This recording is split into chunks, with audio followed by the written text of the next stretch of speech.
Let me ask you something deeply personal. Have you been walking less lately? Maybe it started small, skipping that short morning stroll, driving instead of walking, staying inside just for today. And before you knew it, days turned into weeks, weeks into months, and now movement feels harder.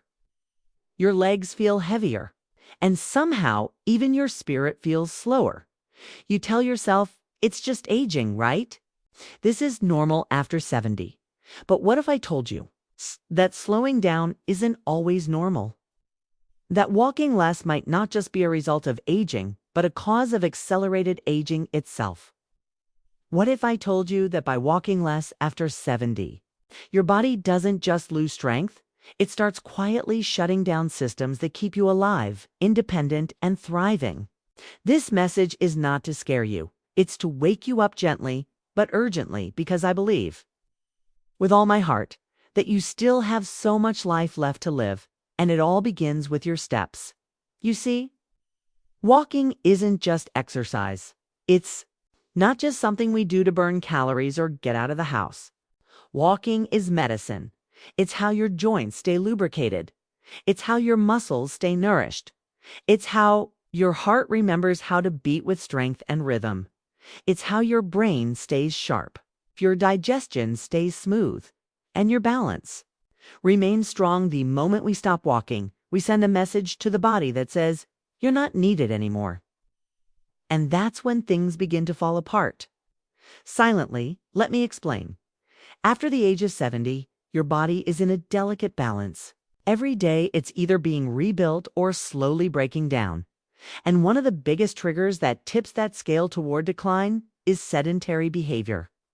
When you walk less, here's what actually happens inside your body. Even if you feel fine at first, your muscle fibers begin to shrink. And they don't just get smaller, they get weaker. The connections between your brain and your muscles, it's called neuromuscular junctions, start fading. That means even if you try to move quickly, your body doesn't respond the way it used to. You might notice it when you try to get out of a chair, or when you stumble on a curb, or when lifting a grocery bag suddenly feels like lifting a stone. Your balance becomes unstable. Why? Because your legs aren't just muscles. They're like antennae, constantly sending messages to your brain, helping you stay upright, stay centered, stay safe. And when you stop walking, those signals grow weaker. Your inner GPS system, the one that prevents falls, starts to malfunction. And if you've ever known someone who fell after 70, you already know how serious that can be. But it doesn't stop there when you walk less. Your cardiovascular system slows down too. Your heart doesn't pump as efficiently. Blood moves slower. Oxygen delivery to the brain drops, and you begin to feel foggy, forgetful, tired.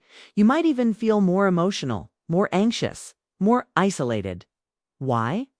Because walking boosts endorphins, those feel-good chemicals that keep your mood light and your spirits strong.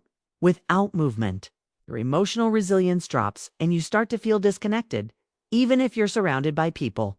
Even your gut is affected. Walking stimulates digestion. It helps your body process food, absorb nutrients, and avoid constipation.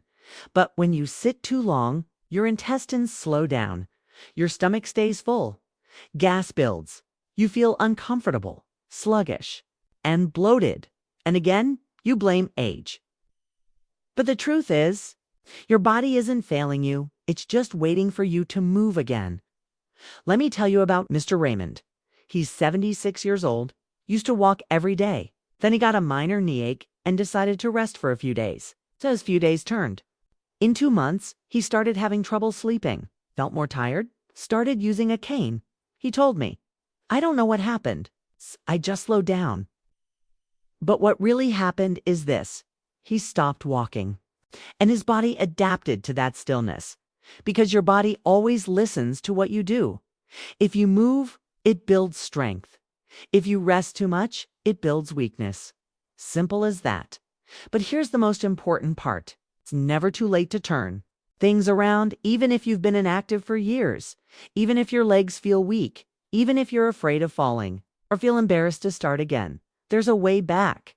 And it starts with one single step. In the next part of this video, we'll talk about how to restart your walking habit gently and safely, even if you feel out of shape or scared. Because walking isn't just about the body, it's about freedom. It's about staying in your own home, living without fear, waking up each day knowing you are still strong. And you are. So now that we've uncovered what really happens when we stop walking after 70, let's talk about how to start again. And let me say this right up front. You don't need to walk fast. You don't need to walk far. You just need to walk with intention and consistency. Remember, the goal here isn't to become a marathon runner. It's to tell your body, I still want to live fully. So how do you start walking again? Especially if you've been inactive, if your knees hurt, if your energy is low, or if you're afraid of falling. Let's begin with something simple but powerful. The 3-minute habit. 3 minutes. That's all. Start with 3 minutes of walking inside your house. Yes, inside. Up and down the hallway, around the living room, out to the mailbox and back. If you're able, go outside. But if not, walk where you feel safe. Do it right after breakfast or after lunch, or right before dinner. Pick one moment in the day that already has structure and attach your walk to it. This tiny habit is the spark, because even a little bit of movement wakes up your nervous system, improves circulation, and starts to rebuild your confidence. And yes, Kai said confidence, not just strength, because one of the biggest reasons seniors stop walking isn't the legs, it's the fear. Fear of falling, fear of pain, fear of looking slow. But here's the truth. Walking again will feel uncomfortable at first, and that's okay. Discomfort, it's not a warning, it's a sign of growth. It's your body saying, wait, we're moving again. Okay, let me catch up. Don't let that initial discomfort fool you into stopping. Stay with it. Walk the same path every day for a week and watch what? Your joints begin to loosen. Your breath becomes deeper. Your steps become more stable. Your hope comes back. Let me tell you about Maria. She's 82. Hadn't walked outside her home in over 4 months. She was afraid she'd fall, afraid the neighbors would look at her strangely. But her granddaughter encouraged her to just walk to the garden gate and back. That first day, it took her 10 minutes. She had to stop twice. She cried afterward. Not from pain, but from the feeling of coming back to life. 2 weeks later, she was walking all the way to the corner store, smiling the whole way. She told me, I thought I was done. Really did. But all I needed was to begin again. What can you do today? Start small. If you need support, use a walker, cane, or someone's arm. There is no shame in safety. The only shame is staying still because of what others might think. You are not here to press anyone. You're here to feel alive again. If your knees hurt, walk on softer surfaces. Use supportive shoes. Stretch gently after. If balance is hard, walk near walls or railings until you feel steadier. But please, whatever you do, do not stop, because with every step you take, you're not just exercising, you're rewriting your future, a future with more independence, more strength, more mornings where you get up without groaning, more evenings where you sleep peacefully. Because your body was used, loved, moved. And here's a beautiful bonus. Walking doesn't just heal the body, it heals the mind. When you walk, your brain begins to rewire itself. New connections form. Old ones strengthen. The fog begins to lift. You start remembering things, laughing more, feeling connected again, not just to the world, but to yourself. Because movement is a form of self-respect.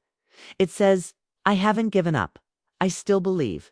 In this body, I am still here, and I still matter. So whether it's 10 steps or 100, whether it's with a friend or alone, whether it's fast, slow, or somewhere in between, please keep walking. For your heart, for your bones, for your balance, for your brain, for your joy, for your freedom. It's not about perfection. It's about permission. And you, my friend, have full permission to start again. There's something powerful about movement that most people never talk about. It's not just what it does for your muscles, or your balance, or your heart. It's what it reminds you that you are still capable, that you are still growing, that you are still alive. Because somewhere along the way, many people over 70 are told silently or directly that their best years are behind them. Slowing down is inevitable. That pain and fatigue are just the price of getting older. But that's not the truth. The truth, okay, is your body responds to love. And yes, walking is an act of love, not punishment. It's not duty, but care, nourishment, intention. And the more you walk, even in the smallest ways, the more your body wakes up and says, thank you. I remember this. I know how to feel good again. You see, walking is not just a habit. It's a lifeline. It keeps your independence. It protects your dignity. It keeps you out of the hospital, out of a wheelchair, out of the shadows of your own life. And most importantly, it keeps you connected to your neighborhood, to your community, to the sun on your face. And the earth under your feet, to the rhythm of your own breath, to the part of you that still wants to experience joy, not just survival.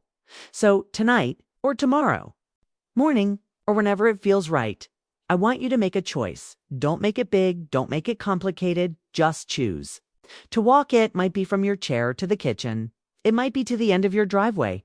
It might be around your garden or down your hallway. And as you do it, I want you to whisper something to yourself. I am still here, and I still deserve to move. Because you do, every step you take is a declaration, a quiet revolution, a reminder to the world and to yourself that this body is still yours. You're not done yet. You still have chapters to live, places to go, stories to tell. And every single one of those begins with movement. So if you've been sitting still for too long, not just physically, but emotionally, this is your invitation. Get up, walk, reclaim your rhythm, because the path ahead doesn't start with strength. It starts with a single step. You've got this. If this video touched your heart or gave you a spark of hope, I want to hear from you. Tell me in the comments below, what's your next step? How will you move today? Okay.